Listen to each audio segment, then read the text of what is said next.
సరేనా ఈ పక్కన సరేనా మా కాంట్రాక్టర్ దీటుగా తీరా ఓకే ఓకే అన్నా మీరు కూడా వెనక్కి అన్నా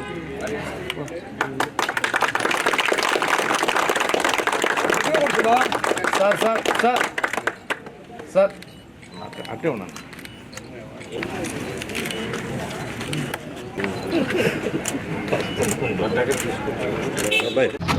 ఈరోజు నెల్లూరు రూరల్ నియోజకవర్గంలో 24 డివిజన్లు జాషువా నగర్లో 17.5 లక్షల రూపాయలతో ఈసీ రోడ్ని ప్రారంభించుకోవడం జరిగింది.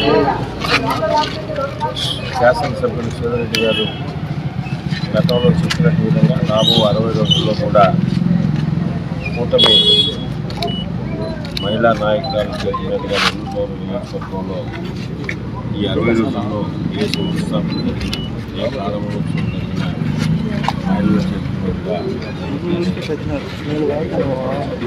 దాంట్లో పాటుగా ఈరోజు జనసేన నాయకురాలు అజియా గారు చేసినట్టుగా 17 లక్షల రూపాయలు చేసినట్టుగా స్థానికంగా ఉన్న నాయకులు గారు అదేవిధంగా ఇక్కడ స్థానిక పెద్దలందరి సమక్షంలో నెల్లూరు రూరల్ నియోజకవర్గంలో గౌరవ ముఖ్యమంత్రి శ్రీ నారా చంద్రబాబు నాయుడు గారు అదేవిధంగా డిప్యూటీ సీఎం పవన్ కళ్యాణ్ గారు ఇంకా నారా లోకేష్ గారి ఆశీస్సులతో గౌరవ ప్రధానమంత్రి నరేంద్ర మోడీ గారి సహకారంతో నెల్లూరు రూరల్ నియోజకవర్గంలో శాసనసభ ఎన్నో దాదాపు 850 కోట్ల రూపాయలు సాధించాలి. దాంట్లో అన్నీ కూడా కంప్లీట్ చేస్తాం. రాబో రోజుల్లో కూడా ఎక్కడికెక్కడ 26 డివిజన్లో కానీ 18 గ్రామాల్లో కానీ ఇంకా కూడా చేయాల్సినవి ఉన్నాయి. ప్రజలు కానీ అదేవిధంగా కూటమి నాయకులు సలహాలు సూచనల మేరకు అభివృద్ధి పనులు కూడా చేస్తామని తెలియజేస్తున్నాం. నెల్లూరు రూరల్ నియోజకవర్గంలో జెండా అజెండా ఒకటి నియోజకవర్గం ప్రజల సంక్షేమం క్షేమం అభివృద్ధి ధ్యేయంగా అందరి నాయకులను కూడా తెలుగుదేశం జనసేన బీజేపీ నాయకులను కలుపుకొని అదేవిధంగా స్థానిక ప్రజలు సలహాలు సూచనల మేరకు అభివృద్ధి అంటే కేవలం ఒక నిర్మాణం కాదు.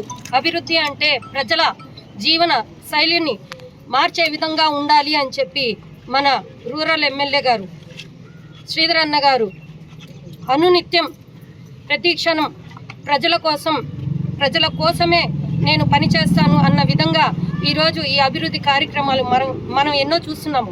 రూరల్ నియోజకవర్గం అభివృద్ధి కావాలంటే 2500 కోట్లు కావాలి. ఇప్పటికే 800 కోట్ల పనులతో పూర్తి చేసుకొని విజయవంతంగా ముందుకు సాగుతున్నారంటే ఆ ఘనత ఒక్క మన ఎమ్మెల్యే గారు శ్రీధరన్న గారికే చెందుతుంది.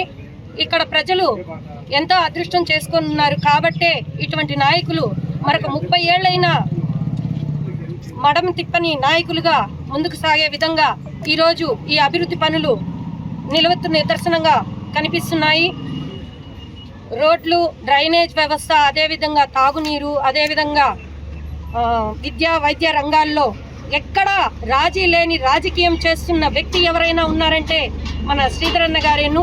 శ్రీధరన్నకు వెన్నంటుగా నేనున్నాను అన్నయ్య, నువ్వు చెప్పే లోపే నేను ఆ పనులు పూర్తి చేసుకొని వస్తాను అన్న విధంగా అన్నగారు ముందుకు సాగే విధానం ప్రతి ఒక్కరికి తెలుస్తూనే ఉంది.